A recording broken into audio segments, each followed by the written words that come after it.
Una consideración muy importante que se debe de tener en cuenta para cualquier clase de análisis sobre cualquier cosa del pasado es que las reglas que aplicaban, si es que las había en primer lugar, debido a que las materias para los análisis de esos tiempos de un corte más empírico surgieron hasta el siglo XIX y con mayor complejidad y mayor empiricidad hasta el siglo XX, y aún en estos tiempos siguen perfeccionándose y desarrollándose para explicar los fenómenos del pasado y determinadas tendencias de ciertos pueblos o tendencias societales en general. Ya no aplican para estos tiempos derivado del cambio absoluto que supuso y que implicó la Ilustración, misma que nadie pudo prever ni nadie pudo predecir. Muchos sujetos que hacen análisis de nuestro tiempo buscando tendencias de estos en el pasado, como si en nuestro tiempo existiesen los mismos sistemas que en el pasado, las mismas formas de pensamiento que en el pasado, como si un idealista del siglo XVI pensase de la misma forma que un idealista de este tiempo. Un sujeto de este tiempo podrá pensar literalmente igual que Descartes y de igual forma no pensar en absoluto como él, debido a que hay cierta necesidad de sentir que en estos tiempos ya no se aplica derivado de la Ilustración. Recordemos que la Ilustración acabó con la cultura occidental, y la cultura en general. La cultura necesita un sostén metafísico de pensamiento y de sentir para poder sostenerse, mismo sostén que fue eliminado para dar paso a la diosa razón y al pensamiento científico en los estudios de la naturaleza. Muchos trataron de oponerse a Kant y a sus críticas de la metafísica, pero sin importar cuántos intentos de Schopenhauer fueron manufacturados por ahora, Kant había triunfado en su empresa mucho tiempo antes que ellos existiesen, despedazando sin piedad el pensamiento y el sentir verdaderamente metafísico. Ahora hay entre comillas metafísica, pero nadie realmente la siente como la sentía Michel Eichen de Montaigne o Platón. ¿Podría alguno de nuestros metafísicos actuales realmente hablar de dioses con tanta seguridad como lo hacía Sócrates? ¿Podría uno de nuestros tradicionalistas metafísicos realmente creer en Dios como lo hacía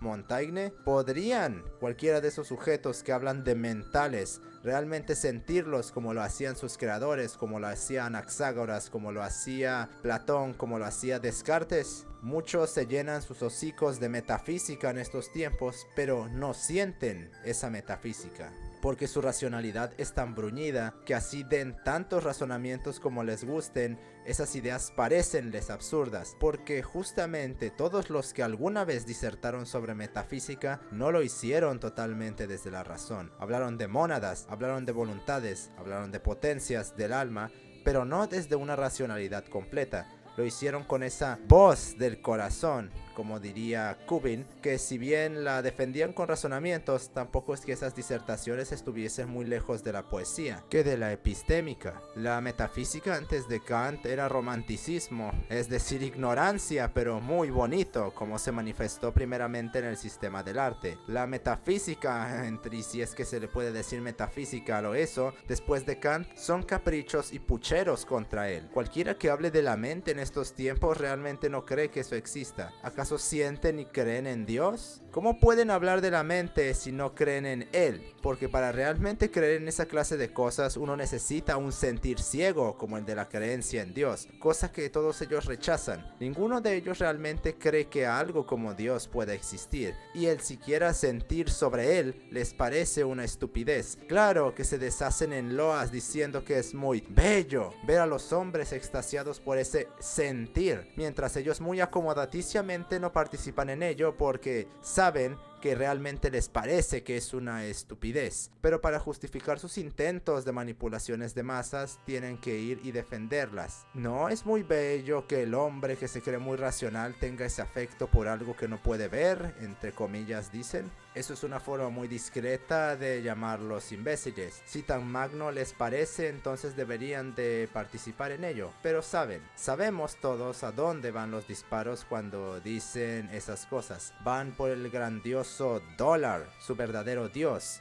Y en caso de que no vayan por eso, van a imitar las ideologías que los tienen cegados. Otro legado de la Ilustración fue justo eso. Pero ya incluso antes de la Ilustración ya habían recibido críticas esta clase de sujetos por parte de filósofos, o deberíamos decir de científicos, como Francis Bacon, que acusaba a esta clase de entes, como los que dicen esa clase de cosas, de ser nada más que meros cultistas de autores que piensan que todo ya está terminado, porque demuestran esa misma actitud al no ser más que recicladores de lo que ya dijeron otras personas en el pasado. Pero bueno, otro legado de la Ilustración fue justo esto, el introducir la mecánica de pensamiento de primero tengo X ideología y luego busco la verdad. Sócrates nunca se llamó liberal o conservador, y no faltan los idiotas que buscan etiquetar a los pensadores del pasado con ellas, como si se pudiese aplicar lo mismo con ellos que con nosotros. En nuestros tiempos, nuestros Gorgias, bueno, ojalá hubiera Gorgias porque tenemos puro Trasímaco, pero solo el que aparece en las primeras 6 páginas de la República, donde él se muestra. Ellos llámanse primero o marxistas o conservadores o liberales o anarquistas y luego lo que sea. Hola, buenas tardes, soy Carlitos Marxio, liberal y luego soy filósofo. El problema con esta dialéctica es que se impone primero una ontología de cualquier clase y luego se es filósofo, intelectual o pensador o lo que sea. Desde esa ontología, la cual asume que las respuestas de todos se encuentran desde la forma de pensar liberal y que solo desde ahí se hallará la verdad. Claro que la ontología más popular suele ser la marxista y la freudiana, a veces es lo mismo esto, pero no dejan de ser muros de piedra catalizadores de la ignorancia en la que vivimos. Hablamos de la verdad, pero solo de la verdad de mi ontología, de la verdad según mi ontología. Luego nos ponemos a llorar porque el autoritarismo se está saliendo de control cuando son los pensadores y sus ontologías lo que les impusieron esa forma de pensar autoritaria a las masas. No fue el capitalismo, no fue alguna influencia mágica, que les encanta sacar estas para lavarse las manos a los pensadores, como los sociologismos físicos infinitos que desbordan por absolutamente todos lados, como esa teología del constructo social o ese disparate del determinismo genético de la sexualidad. Fueron tanto los filósofos como los intelectuales los que crearon el desbordamiento de autoritarismo y el alza de las ontologías en el pensamiento de la Piara. Toda ontología es autoritaria por 2 razones. Una, no da motivos de su causa y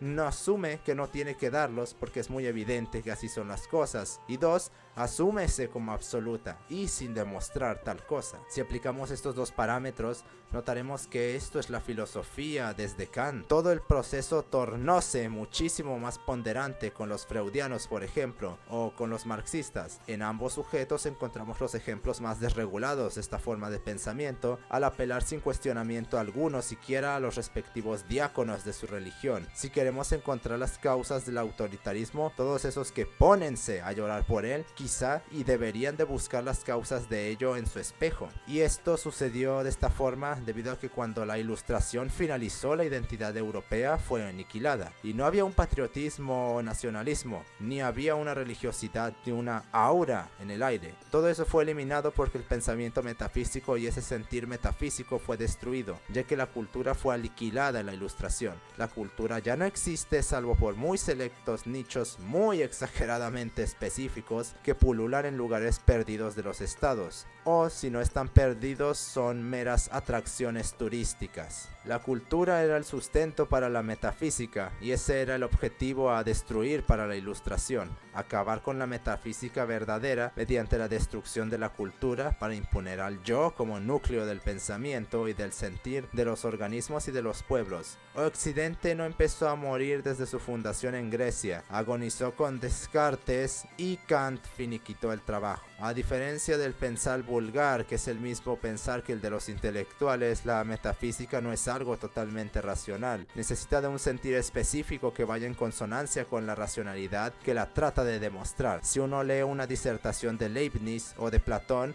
notará la cantidad ingente de asunciones que se hacen de cosas que nosotros en este tiempo consideraríamos como absurdas. Nos moveríamos al ¿por qué dice eso con tanta seguridad? Cuando vemos por ejemplo a Sócrates decir por Zeus o los dioses. Y él exclamó alguna vez esta clase de cosas, y lo decía con tanta naturalidad que lo consideraba como un axioma. El hombre que alguna vez exclamó que hay que analizar al mundo con la duda, esa duda que luego exageró Descartes, que si realmente hubiera creído en ella se hubiera suicidado, porque para que su método sea conforme con él mismo hubiera tenido que por fuerza haber dudado de su propia duda, y así caer en una espiral de sinsentidos que solo podían acabar con su racionalidad despedazada y su cuerpo envenenado por sus manos. Algo similar, por ejemplo, lo que le pasó al fundador de la escuela escéptica, Pirrón de Elis.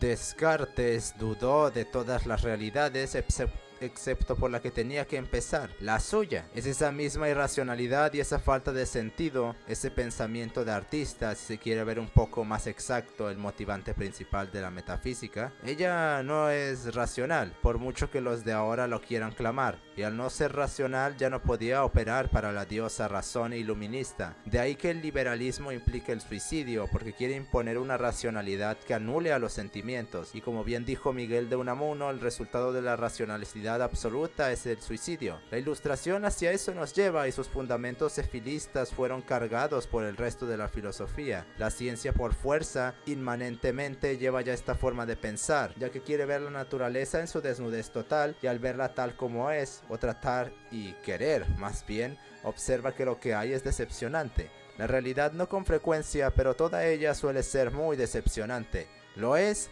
porque nuestro idealismo nos ciega a querer esperar nuestras fantasías de ella, y esperamos esa metafísica que creemos, entre comillas, pero que no sentimos, y la ciencia nos muestra que el maravilloso mundo de las ideas de Platón es una vil mentira. Es, irónicamente, solo una vil idea. El alma resultó ser otra. Palabras. Solo eso. Viles palabras. Y luego no estábamos guiados por Dios, y luego el progreso eterno resultó no ser ni eterno ni ser progreso, y nuestra expiación por la sangre de Cristo era mera fe. Otra batería de palabras. Perdimos.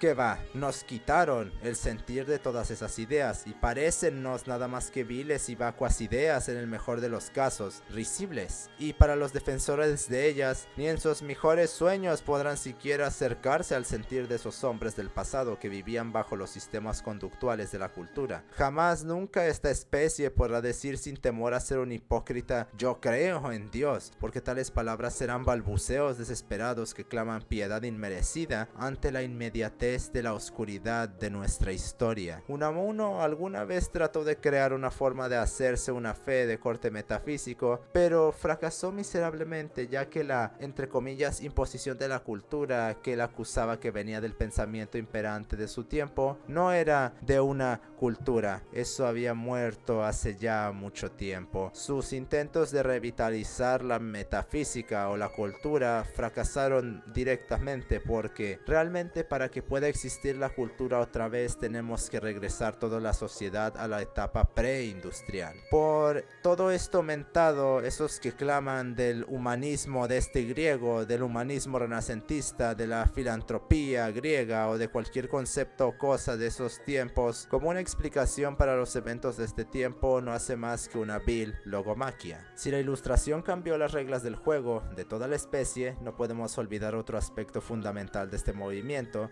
que fue la revolución industrial, ya que la ciencia y el progreso que supuestamente nos iban a traer de algún modo la felicidad y el conocimiento absoluto, fueron las corrientes de pensamiento imperantes. Esto vióse reflejado en los ingentes avances tecnológicos que se desataron en ese tiempo. Pero además de dichos avances, con ellos vinieron una serie de cosas como la tecnologización del trabajo, la producción en masa por las fábricas, y derivado de las demandas de consumismo de productos, con ellas vinieron la explotación laboral. Y no estoy hablando de las estupideces que consideran los imbéciles de TikTok como explotación, pero explotación real del personal. Horarios de 14 horas sin días de descanso, niños en lugares de trabajo deplorables, zonas de trabajo que mataban a las personas tanto directamente como lentamente, ya sea por un desgaste físico brutal o por un progresivo envenenamiento del organismo derivado del manejo deplorable del uso de químicos o por gases emanados de las máquinas. Sí, verdadero envenenamiento y no el envenenamiento espiritual de los marxistas de turno que claman que todo trabajo es degradante, cuando si dicha tesis fuese cierta, la realidad misma es degradante porque hay trabajo hasta en los átomos. El problema no es tanto el trabajo como dónde y bajo quién se trabaja. De toda esta miasma de materias producidas por las ideas de la ciencia, por sobre todo de la ilustración, parecía que el hombre había quedado reducido a un mero engrane de dichas maquinarias y subsumido a los sistemas de control del comportamiento, los cuales estaban empezando a implementarse en dichas zonas de trabajo. Monitoreo constante para asegurar la producción, capacitación constante para controlar el comportamiento del organismo y optimizar los errores de producción, progresivo moldeamiento mediante estas herramientas, control, zonas de trabajo marcadas y delimitadas, vigilancia constante para estandarizar el comportamiento del organismo y en última instancia reducirlo a un objeto manipulable y controlable mediante los exámenes que permitirían un rastreo de su comportamiento y todas las herramientas de vigilancia y estandarización implementadas contra él. Así pues, el hombre era una herramienta utilizable y desechable para el uso y gusto de los capitalistas que en ese tiempo, se repite, en ese tiempo, ya que si bien los mecanismos de control del comportamiento siguen vigentes en estos tiempos, ya no son tan coercitivos como en tiempos pasados. No obstante, ahora son más abrumadores y tienen una presencia mucho más marcada. No son tan coercitivos porque antes el trabajador era poco más que un esclavo. Ahora es un esclavo también, pero con un poco más de operatividad y de salario. Pero esclavo igual, y al ser esclavo, estaba sometido contra la comandancia de la operación de producción que hacía y deshacía a capricho cual filósofo. En cambio, hoy el trabajador tiene unas ciertas protecciones bajo la designación de leyes que limitan en cierto grado la explotación del capitalista al trabajador y las cuales demandan ciertas medidas regulatorias que le proporcionen tanto beneficios monetarios como securitarios al trabajador, que si bien son nimios en muchos casos, sigue siendo varios órdenes de magnitud mejor que lo que había en ese tiempo. Tenían ellos bajo un uso monopólico y hasta autoritario derivado de todas estas nuevas herramientas de control conductual. Muchos filósofos intelectuales, pero nunca admitiendo que la ilustración que apoyaron e hipostasiaron fue la que desató dichas figuraciones societales, siendo ellos los responsables de toda la explotación y del asesinato de leviatanescas cantidades de hombres. Pero claro, los filósofos no pueden nunca matar a personas, porque las ideas nunca han matado a nadie, excepto las fascistas, evidentemente. Esas, claro que sí, mataron a trillones de personas. Entonces estos se embarcaron en una misión para arreglar el desastre que sus ideas habían causado. Interpretaron todo esto como un generalizado proceso de deshumanización, al ser el hombre un ente convertido en una protomáquina o en una suerte de pseudomáquina, y entonces surgieron las ideas de que todos los hombres eran iguales y los derechos y la democracia como un intento de dignificar y justiciar a los hombres que eran tratados como bestias desechables. Podemos decir entonces, para no hacer de este apartado algo muy largo, que el humanismo actual surge como una oposición al capitalismo, que no necesariamente este humanismo es de corte marxista, aunque la mayoría de exponentes actuales del humanismo son marxistas derivado del contexto de su surgimiento, porque este humanismo surgió en un contexto liberal, y aquí sí podemos usar estas etiquetas porque ya estamos en nuestro tiempo y esas etiquetas ya operaban. No se puede catalogar a Epicuro de liberal, ya que en ese tiempo no existía tal designación, ni siquiera los fundamentos teóricos, por lo cual hablar de eso o de estupideces como autoritarismo tribalista, cuando esos comportamientos ocurrían en un contexto supervivencialista y no en uno de organización societal compleja como ocurrió en los imperios. Decir algo como eso es digno de un idiota. Además, el marxismo nacería casi 150 años luego de la Ilustración, y a esto, como cementará en un momento, el humanismo tiene una característica peculiar, y es que pareciera que en este tiempo todo el mundo declárase como humanista.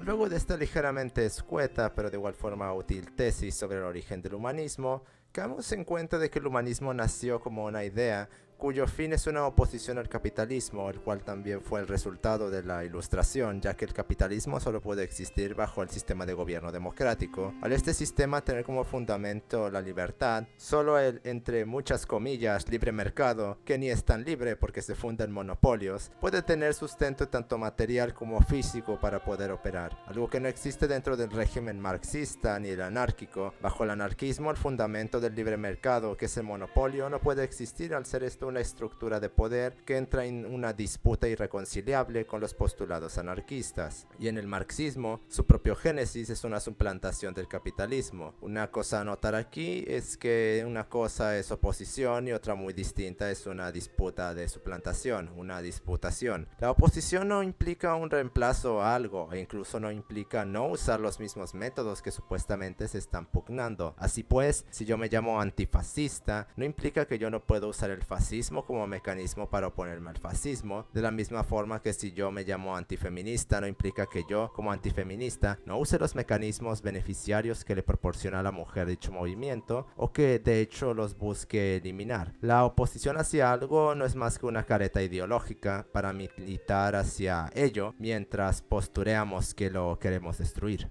Cosas muy distintas una de otra, por lo que estamos dentro del único sistema en el cual el capitalismo puede florecer y propagarse. Si se quiere reemplazar al capitalismo, por fuerza uno tiene que buscar una disputación de suplantación de la democracia, lo cual es algo bastante irónico, que muchos así llamados marxistas sean solo una cohorte de cobardes lenizados que o directamente apoyen a la democracia o sean viles opositores a la democracia. Dentro del parametraje operativo del humanismo hay al menos tres apartados fundamentales los cuales usa este sistema para poder operar. La humanidad, entendida como fuerza operativa acumulada de la unión de muchos organismos, aunque se verá luego que los organismos son reducidos a ideas desde el humanismo. La humanidad como designación substancial inmanente al hombre, es decir, la humanidad como una batería de comportamientos exclusivamente inmanentes al hombre que componen y hacen lo que podríamos llamar a un humano como tal, es decir, lo que hace humano a los humanos y su naturaleza idealista con tintes del sistema idealista de José Ingenieros. Como mecanismo símil del sistema idealista de José Ingenieros, tenemos que esto se exhibe con el apartado de que cualquiera puede ser humanista. Puede ser humanista tanto el anarquista como el marxista como el liberal, y empieza a sonar un poco extraño esto. Como que hay algo particular en que todo el mundo esté se llamando humanista, ya que técnicamente no debería de ser posible que tanto un liberal como un marxista se llamen humanistas, menos los populistas, lo cual entonces nos hace preguntarnos si el humanismo no sería algo como una suerte de filtro, de sistema conductual, que se encargaría de filtrar las materias pensamentales de los pensadores para dirigirlas hacia el fin del humanismo, lo cual tendría sentido ya que el humanismo tiene muchas semejanzas con el idealismo de José Ingenieros. Si nosotros leemos a Ingenieros, notaremos que él es un idealista y que postula el idealismo no como una corriente de pensamiento específica, pero como una suerte de complemento de filtración para el pensamiento, ya que cataloga que tanto el empirista como el ateo o el creyente o el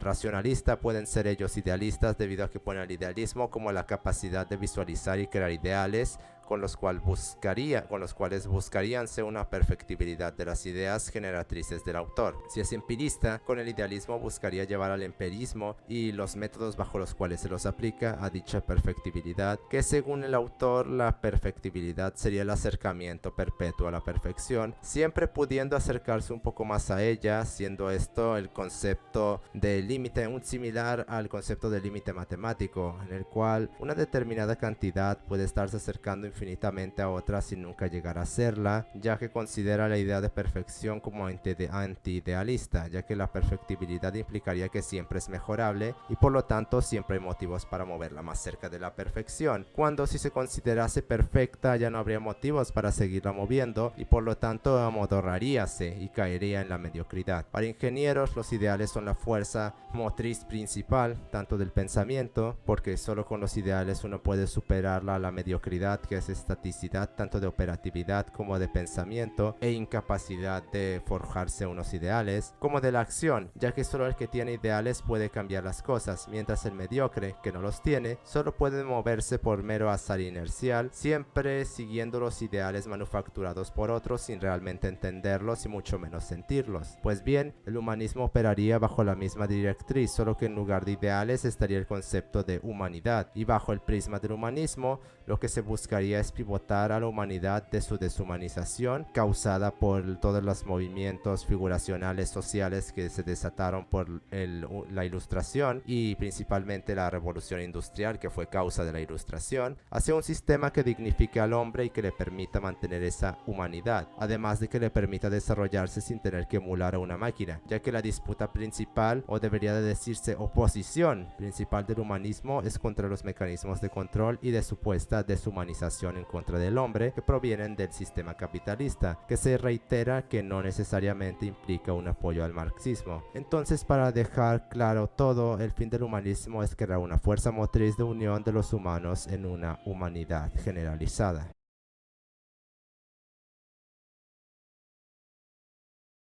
El siguiente apartado en el cual entra dentro del parametraje del humanismo es el llamado término deshumanización, el cual consiste en que, derivado de los sistemas de control y de supresión del capitalismo, el hombre está dejando de ser hombre y se está tornando en una especie de símil de una máquina, perdiendo su así llamada humanidad, entendida como conducta que hace al hombre humano o al que hace al hombre hombre. No obstante, cuando observamos los parámetros que los humanistas usan para designar a dicha deshumanización, notaremos algo peculiar, y es que todos de una u otra forma coinciden en al menos estos apartados en el que la deshumanización se implica. 1. Generalizado egoísmo y desinterés del hombre. 2. Narcisismo y desinterés por el otro.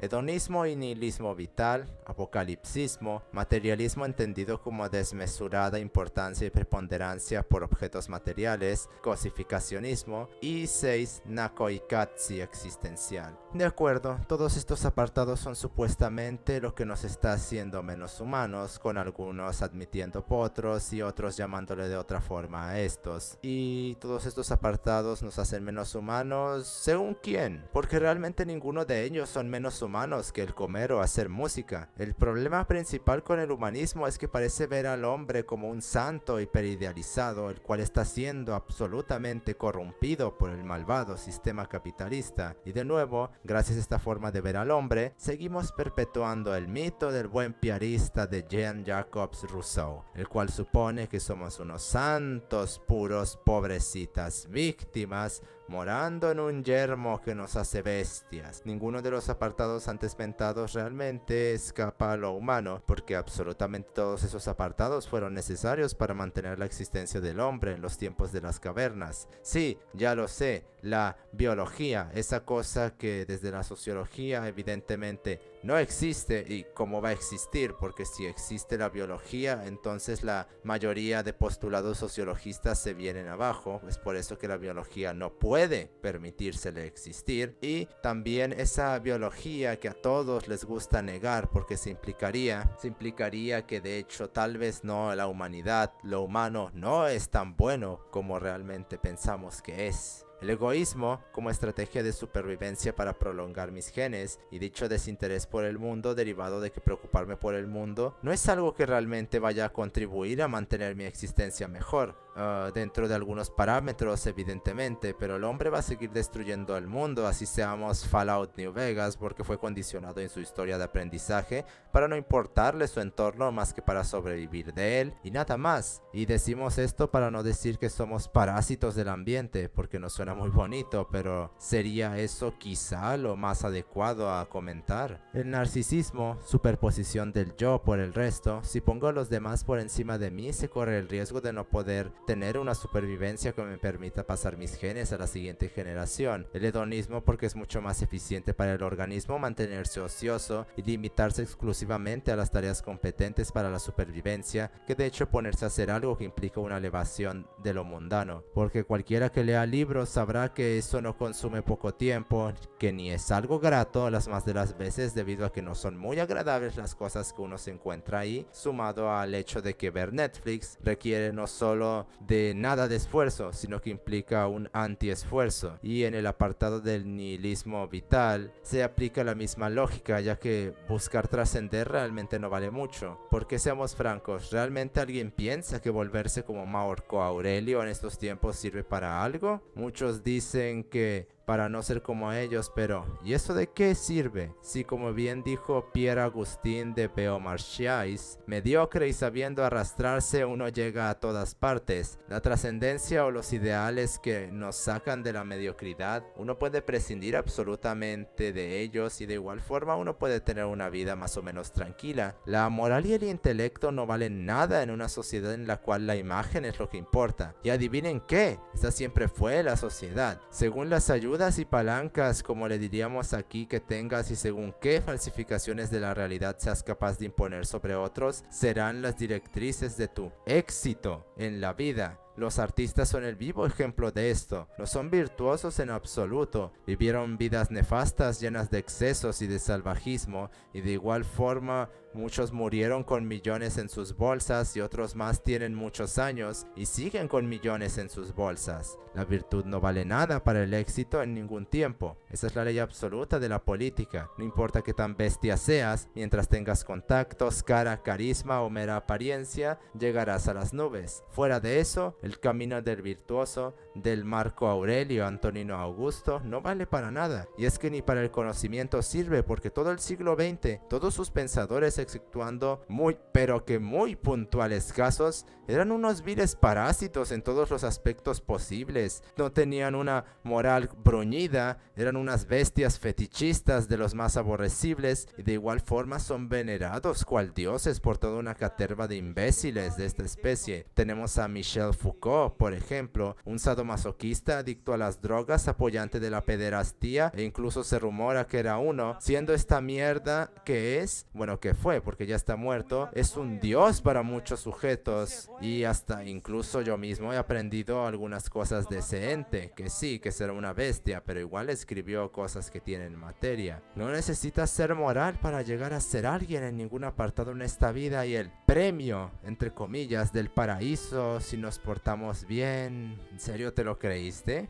Bueno, para ser honestos, no podemos decir con seguridad si eso es cierto o no, por lo cual defenderlo no es fe, y la fe no sirve en el conocimiento, que no le quita su apartado noble, pero de igual forma uno siendo bueno, no siéndolo, puede llegar a todos lados sin ningún problema, y hasta siendo malvado uno puede tener más éxito porque el buen sujeto es visto como débil por las mujeres, y cuando las mujeres te observan débil el resto de hombre te hace añicos, como ya quedó demostrado por el experimento de las plumas blancas del feminismo.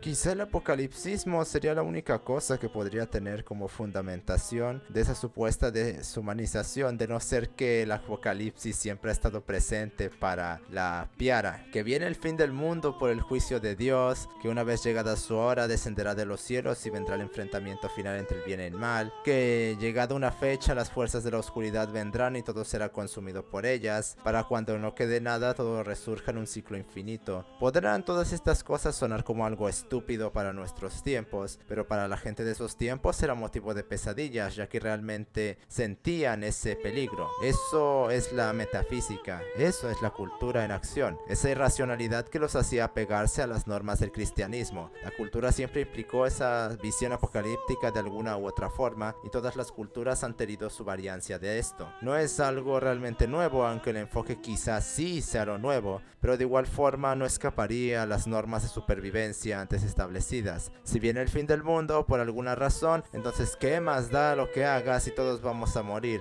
Por lo que busco asegurar mi supervivencia de la forma en la que me venga en gana. De cualquier forma, ya no hay mucha gente como para preocuparme, ya hay mucha gente como para preocuparme por tener hijos, lo cual ni escapa a las lógicas evolutivas, ni está errado en ninguna forma. Aunque claro, hay demasiada gente, pero el problema no es la gente, sino la calidad de esas personas. Algo que para los humanistas que tienen hipostasiada a esa humanidad y el pobrecito y santo humano, pobrecita sociedad que es corrompida por el malvado capitalismo, nunca aceptarán que pueda haber gente que sea mejor que otra. Así homologamos tanto al filósofo, científico al nivel del dibujante de pornografía. Si la gente no tiene calidad ni hay estándares de esto, entonces todos valen lo mismo, lo que significa que da igual que uno dibuje porno, que uno escriba o intente construir conocimiento. Además, esa idea de que hay muchas personas podría justificarse más de lo que aparentaría fuera de los términos malthusianos en los cuales intenta imponerse que existe. No obstante, el planeta podría albergar un poco más de gente, pero como bien diría Miguel de Unamuno, porque vamos a tirar a una próxima generación al fuego sin ningún motivo. ¿Para qué? Claro, necesitamos más gente, pero no se trata de tirar gente por tenerla. Habría que traer más gente, pero gente que de hecho pueda hacer algo para mejorar las cosas. No simplemente tener hijos por tenerlos y que cualquiera pueda tenerlos. Eso no funciona de esta forma. Eso solo promueve la disgenesia y terminamos llevando a la especie a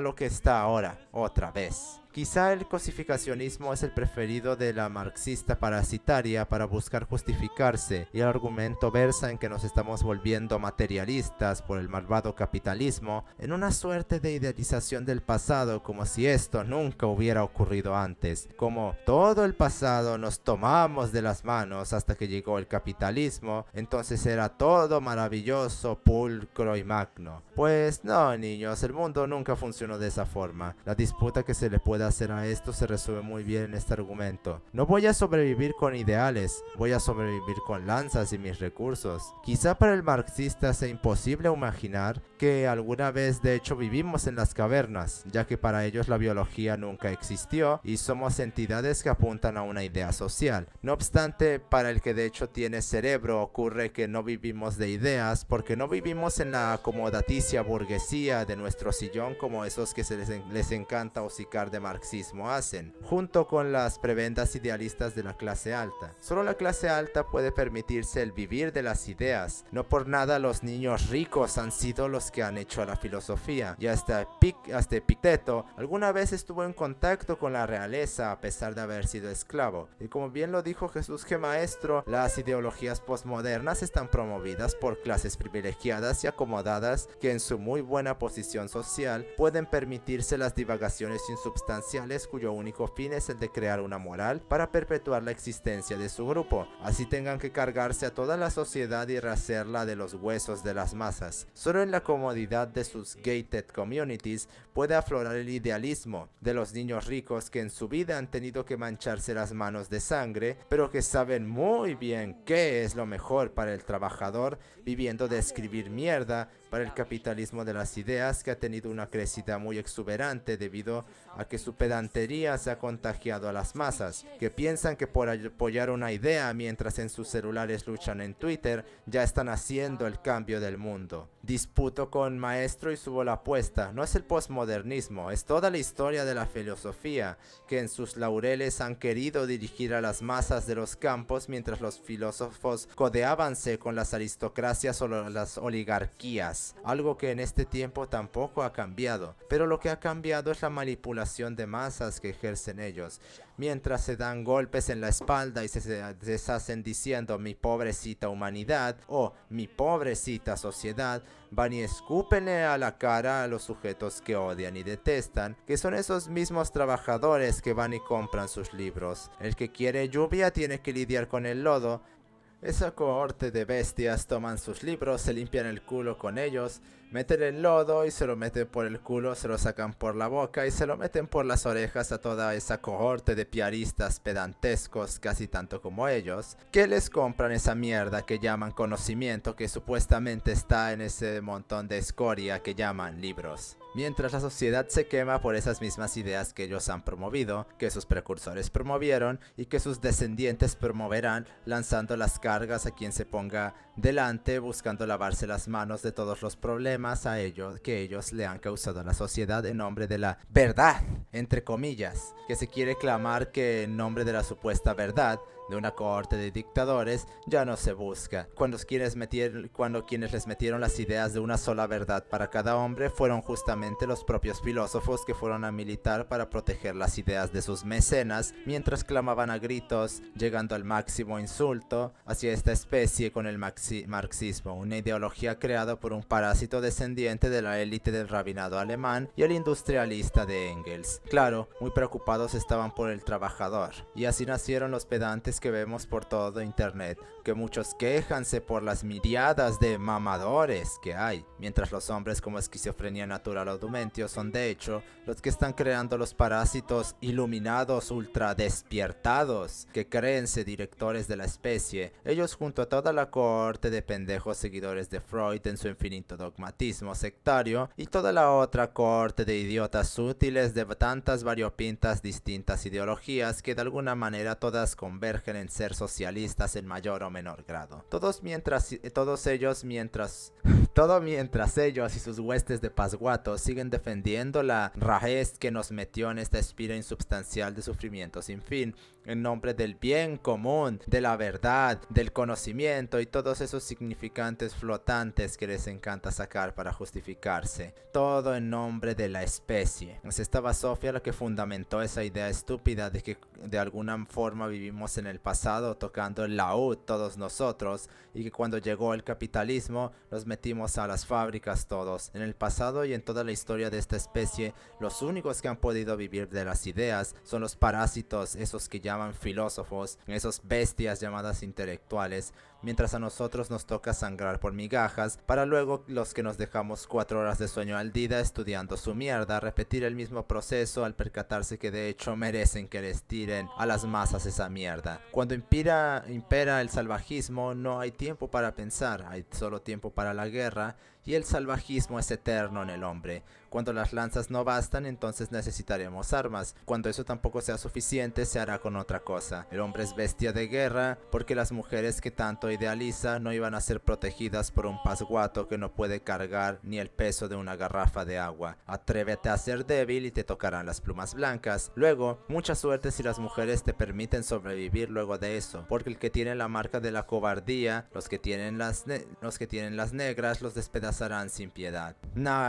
Nakoikatsi significa en el idioma Hopi vida como guerra, y se dice que las lógicas de competición del capitalismo han introducido que la vida sea una guerra. No obstante, la guerra siempre formó parte de la historia de la especie y siempre será parte de la historia de la especie. ¿Acaso creemos que la cultura se hizo con tambores junto al fuego? Esos eran tambores de guerra y con la guerra se hizo la cultura, porque sin guerra para proteger al grupo no iba a haber seguridad para poder darle paz para seguir al día siguiente. Sin guerra no podía haber los desarrollos artísticos al nivel necesario para crear mitos fundacionales, aunque ella nunca impidió que siguiera habiendo dibujantes y pregoneros de leyendas sobre el origen del mundo. En esos tiempos hubo arte así hubiera llamas totales, y aun cuando este tiempo es uno de guerra, que sea subrepticia no cambia el hecho de que estamos jugando el futuro de la humanidad en este tiempo. La guerra siempre fue y será algo necesario, ya sea una guerra de resistencia contra nosotros mismos, tal cual dijo Marco Aurelio Antonino Augusto, el arte de la vida es más parecido a luchar que a bailar, siendo rectificado esto tanto por Miguel de Unamuno con su sentimiento trágico de la vida, que la vida es tragedia porque es una lucha constante contra uno mismo, y por Mussolini, en el que la vida es una guerra y como tal hay que vivirla siempre vigoroso y capitaneando el timón de esta. Hay breves momentos de una supuesta cosa que llamamos paz, que en realidad son momentos en los cuales el optimismo se desborda tanto que creemos que la guerra realmente ha finalizado. O, dicho de otra forma, son momentos en los cuales nos volvemos tan estúpidos que creímos poder frenar a la naturaleza humana, manifestación inequívoca de la vanidad humana, resultado del exceso de riqueza de ciertos periodos históricos. Algunos han dicho que por los 80s hubo una pequeña bella época, o en el tiempo después de que cayó el muro de Berlín. Ah, qué ciegos nos volvimos en ese tiempo. Todo esto se puede resumir en la clásica cita de Jan Jean-Jacques Rousseau, el hombre es bueno por naturaleza, la sociedad es la que lo corrompe. Por mucho que lo nieguen, por mucha empirical science que me quieran tirar para defender que es lo contrario, los humanistas fundamentan absolutamente todo su parametraje de humanidad hacia el hombre en esto. Algo que sigue siendo explayado por miriadas de idiotas útiles que piensan que porque un tratado clama que en el pasado en lugar de competir cooperábamos, claro, sin demostrarlo evidentemente, seguro fuiste al pasado para corroborar eso, ya demuestra que somos buenos. Como si la cooperación, muy inocente esa, no estuviera regida por contextos utilitaristas y como si la cooperación no se implicase dentro de las posibilidades de competición tipo solo el mejor sobrevive. Nada de lo mentado es extrínseco al hombre, todo lo contrario, forma parte de su naturaleza y de esos contextos gracias a todos los parámetros que se pueden implicar para el traspaso de comportamientos que no se limitan tan solo a la genética. Tenemos que toda esta batería de comportamientos biológicos fueron aprendidos mediante la historia de aprendizaje de los organismos durante millones de años y la diosa cultura dejó de ser ya diosa razón hace mucho tiempo. No cambió absolutamente nada de esto. Admitimos con mucho brío todo lo antes mentado para el ginocentrismo, pero para la naturaleza humana lo negamos al instante como si solo fuese el ginocentrismo el que operase bajo las lógicas evolutivas. Esto es el mismo razonamiento feminista que dice que la evolución solo operó del cuello para abajo, solo que para los marxistas del closet, tanto del MRA como del MGTOW, aunque para el sociologista de turno esto parecerá como pseudociencia, un sociólogo hablando de pseudociencias, qué irónico. Luego vendrán los freudianos a darnos lecciones sobre el buen uso del método científico. Que se haya pasado por una fase de cohesión social mucho más estable no implica que todo por lo que se pasó mágicamente haya perdido toda clase de operatividad, ya que todo lo social no hace sino pivotar alrededor de la biología. No han logrado demostrar los sociologistas y las malas analogías de sistemas físicos con sistemas sociales que hace Durkheim no son una demostración. Su misconcepción de la sociología como la ciencia más elevada no es una realidad, porque cuando dices que lo biológico es una pura representación y actos, no estás hablando en lo cierto y sobre todo no estás operacionalizando las implicaciones que eso tiene, ni estás diciendo cómo lo social anula a lo biológico, algo que no han podido demostrar todas esas miriadas de sociologistas que aparecen por todos lados, que llaman a la biología un parámetro reduccionista, como Michel Foucault, Noam Chomsky y todos esos idiotas útiles ahí que pululan por YouTube no han podido demostrar ni han dado ni una sola evidencia, y poner a citar tratados no es evidencia de cómo la sociología, de cómo lo social de alguna manera anula lo biológico. Si tanto anula lo social lo biológico, porque estamos en una de las fases más violentas de toda la historia de la humanidad, que te van a decir estúpidos como Steven Pinker, por ejemplo, que de hecho estamos en una era de paz. Claro, como si la paz pudiese medirse por la cantidad de guerras que hay, como si la guerra se limitase a cuántas armas están siendo disparadas en medio de un desierto. Hay mayores parámetros para determinar lo que una guerra es. La propia vida, la propia existencia de uno es una guerra, y eso no implica que te esté tomando armas y matando a otras personas, aunque de hecho estar matando a gente es algo que inherentemente se implica por el mero hecho de estar vivo. No hay sublevación de sistemas. La química no opera por encima de la física, y la física no opera por arriba de las matemáticas. Todos los sistemas, por requerimiento y necesidad de la generalidad del sistema superior, opera bajo este, nunca pudiendo cambiarlo ni superarlo, dentro de una generalidad casi absoluta. Negar esto es vil idealismo, y qué más idealista que el fundador de la izquierda, pensando que una cohorte de salvajes que ni entienden una mierda de naturaleza de alguna forma pueden ser mejores que nosotros, sin leyes, sin reglas y viviendo como viles animales al servicio de las cualidades más basales de la biología. Supongo que para ese sujeto, la cantidad ingente de sacrificios humanos que los aztecas hacían como forma de evitar el fin del mundo y de apaciguar a los dioses son las manifestaciones de bondad más eximias que puedan haber. Y el problema que en esta visión del hombre es que funda su supuesta disputa de cambio en un error que trunca cualquier progreso. Si tu pivote fundamental está mal, sin importar lo que hagas, llegarás a un mal resultado, ya que habrás partido desde las hipótesis equivocadas. Para resolver los problemas equivocados con herramientas que son para otros problemas, que correlaciones que son para resolver este problema, porque desde el comienzo ya lo empezaste mal. El humanismo habla de deshumanización. No es deshumanización, es sobrehumanización, ya que los parámetros que el humanismo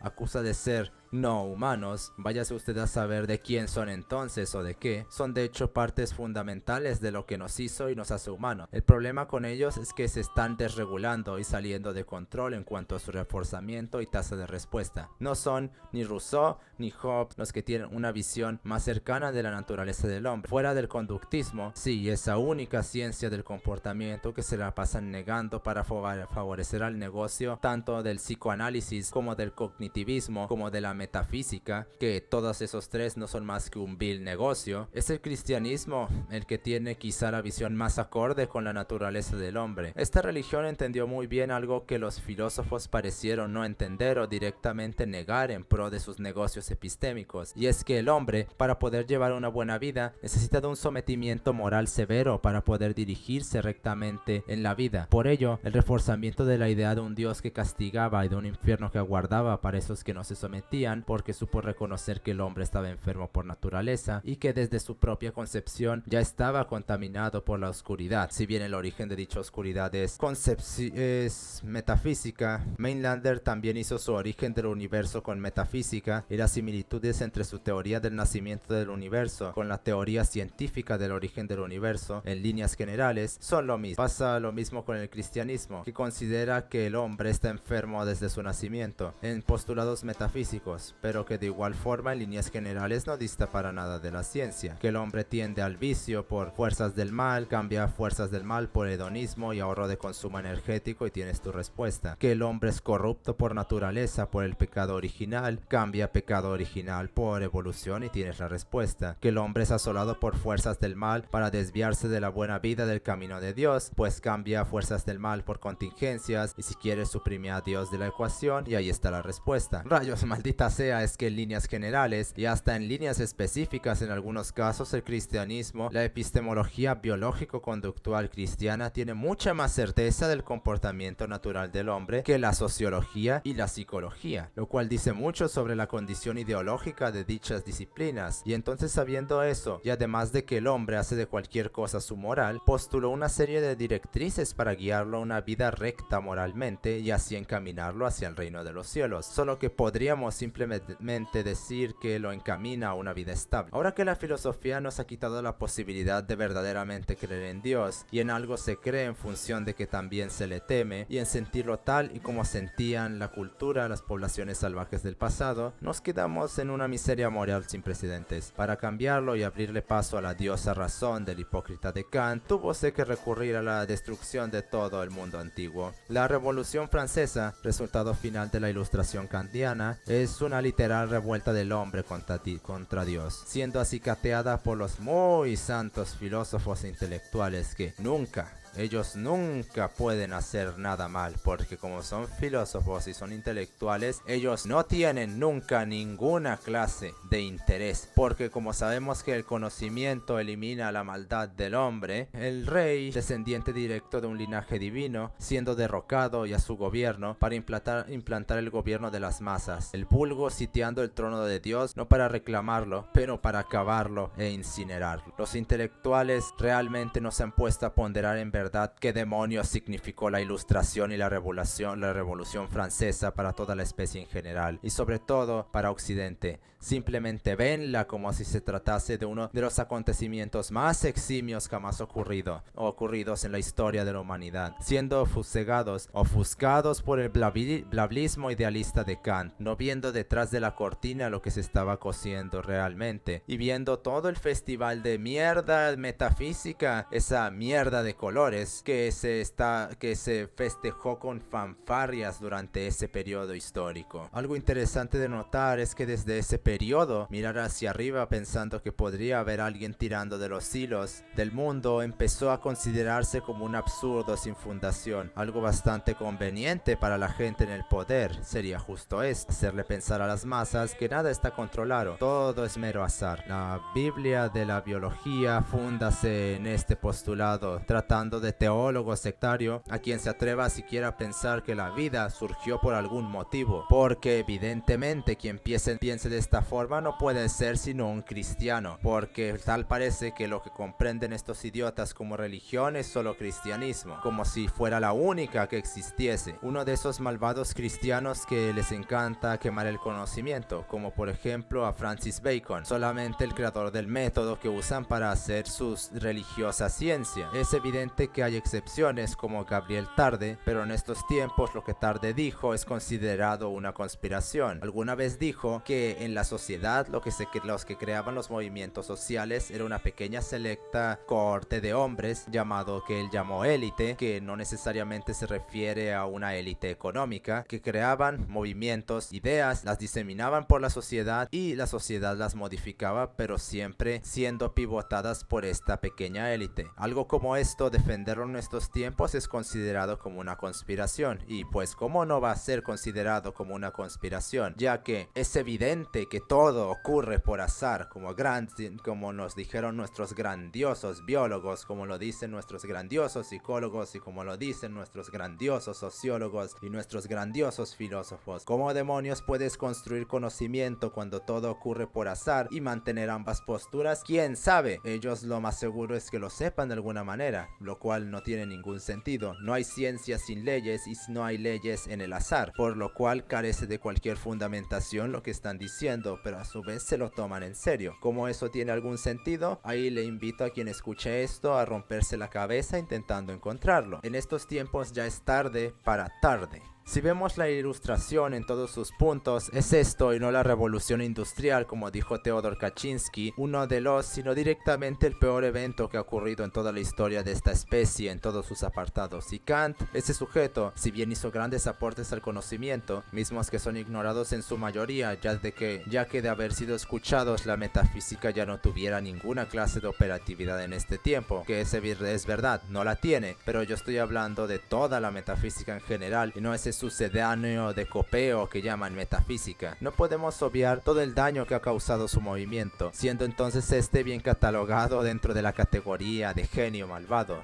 Habiendo dicho esto, podemos declarar que uno de los pivotes fundamentales del humanismo ha sido refutado. No existe tal cosa como deshumanización, eso es un significante flotante. Todo lo contrario, es sobrehumanización. Además, hay un argumento muy simple que pudo usar para ahorrarnos todo esto, pero también era necesario poner todo el contexto del génesis del humanismo, y es que todo el comportamiento de los organismos es comportamiento del hombre. No hay tal cosa como un venado vanidoso, un mapache sádico o un camello codicioso.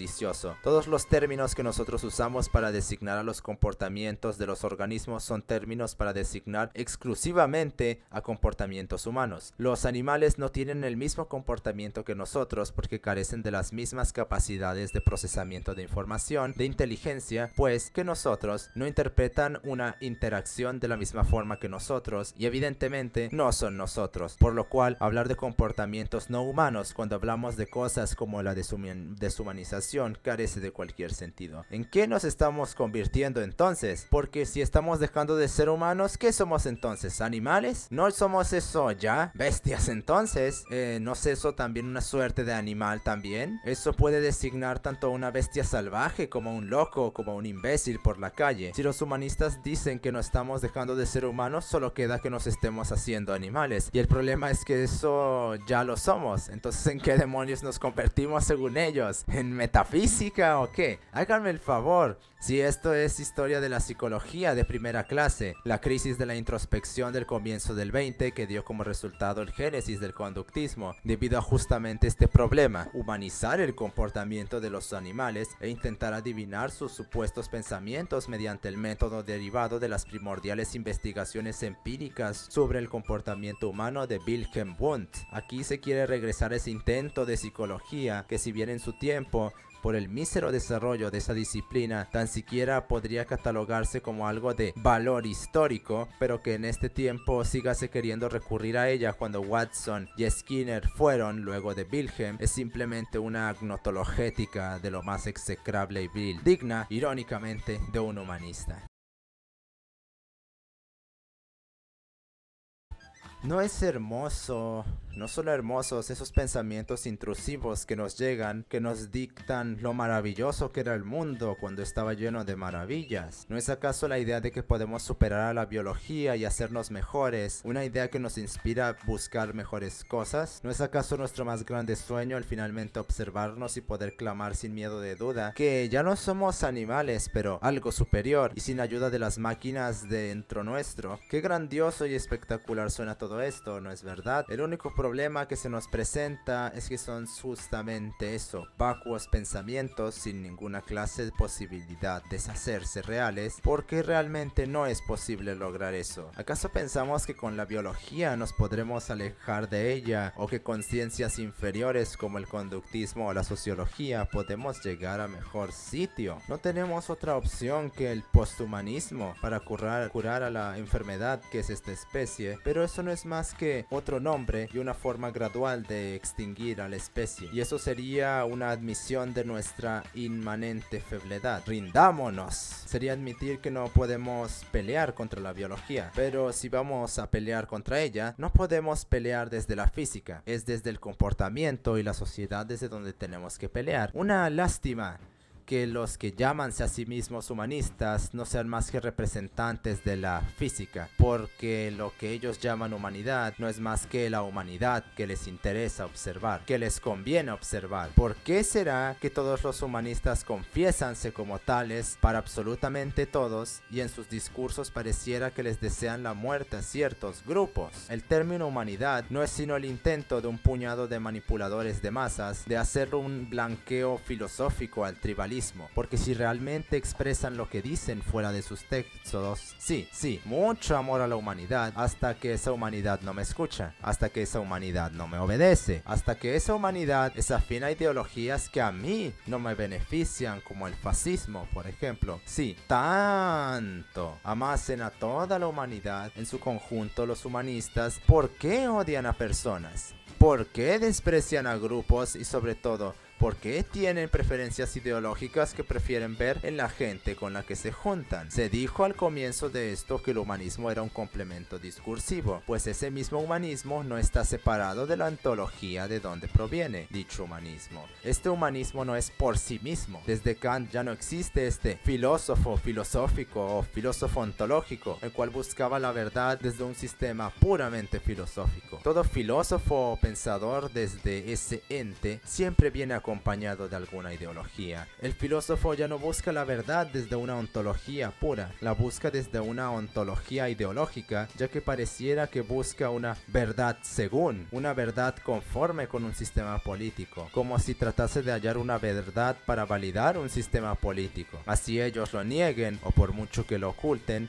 ya no hay cultura ni nación que separe el pensamiento de la ideología, y esta última vino a suplantar a la cultura y al nacionalismo que desataba dicha cultura. Al haberse quedado vacío el sitio resguardado en algún momento por la cultura, lo vino a reemplazar la ideología, y la filosofía vióse subordinada a la ideología, por lo que se puede decir sin problemas que desde la Ilustración a la filosofía nada le importó la verdad con la que llenábase la boca, tanto como a ellos justificar una verdad para sus utopías, siendo la demostración un ejercicio secundario y subordinado a la sofística. Cada una de estas ideologías tiene un enemigo que surgió en algunos casos como disputa y en otros como oposición: conductismo contra mentalismo, marxismo contra capitalismo, por nombrar dos ejemplos rápidos, y cada operador de estos sistemas ve al otro como su enemigo a derrotar y a su sistema como el sistema al cual hay que justificar más no demostrar. Así,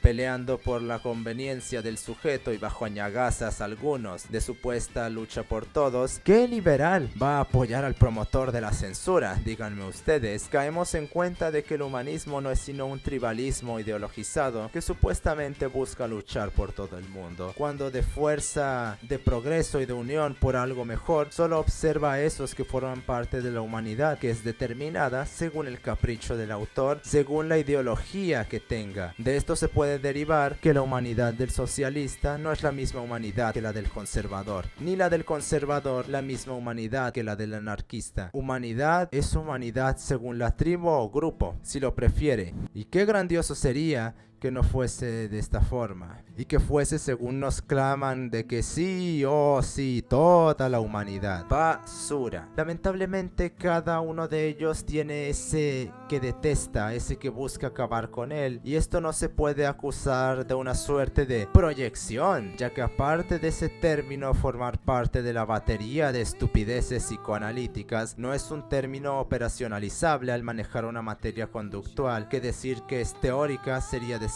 poco, ya que el análisis conductual no llega hasta el punto de poder determinar si un organismo puede emitir un comportamiento hasta ese punto de complejidad, que suena bien simple decirle sueltamente desde una base tética simplona, por no decir directamente ridícula, como es el psicoanálisis, que alguien comete eso. Pero cuando uno se ve obligado a demostrar que algo como la proyección es un comportamiento que de hecho pueda exhibirse y no se está cayendo en una prenoción, de eso a esto hay un universo de trabajo. Uno, cuando acusa un comportamiento de estarse exhibiendo en otro organismo, tiene que de hecho demostrar que el organismo está evidenciando ese comportamiento. Y con esto no me refiero a sacar una definición de diccionario, ver la definición de diccionario, ver el comportamiento y ver si el comportamiento está exhibiéndose según la definición de diccionario y después decir, así lo es. Así no funciona el análisis del comportamiento. Para poder demostrar que un comportamiento puede exhibirse, tiene que demostrarse según la relación de estímulos y respuestas y según el funcionamiento del comportamiento en un contexto específico, si de hecho eso es posible de hacer. Y hacer algo como eso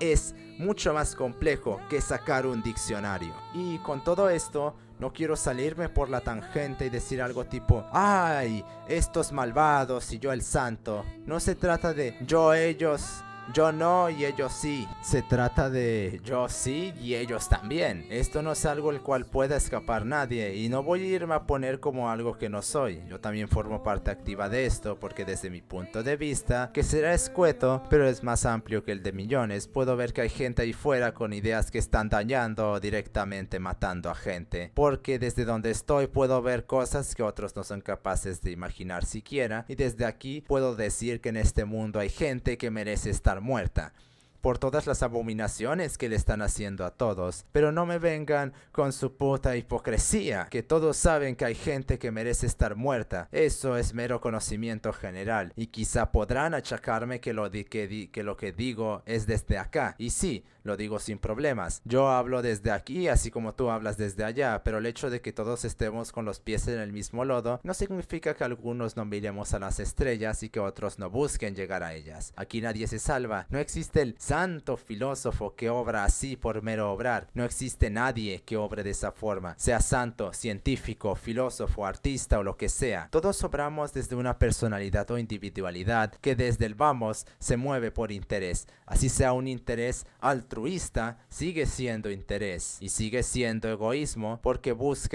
se busca lo que uno quiere por arriba de lo que otro quiere, y se busca eso porque no podemos separar nuestros deseos de nuestro comportamiento, así sean en beneficio del otro. Hasta la estabilidad, que sería un estado donde no se desea nada, se anhela en cierta forma, y para obras, ahí tenemos que aún nosotros movernos hasta ahí.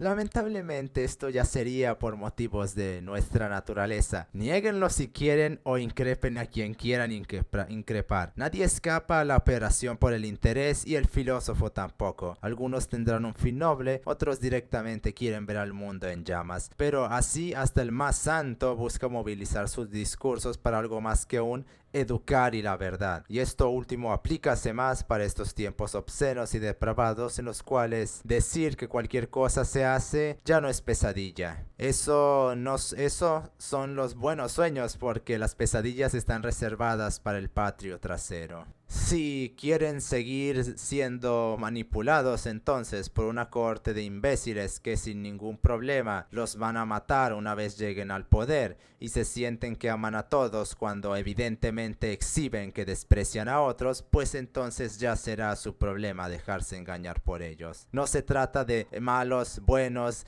ellos malos, yo buenos, bla bla bla. Todos participan en ese maldito mismo ciclo y nadie escapa a él, ni yo ni ellos, nadie.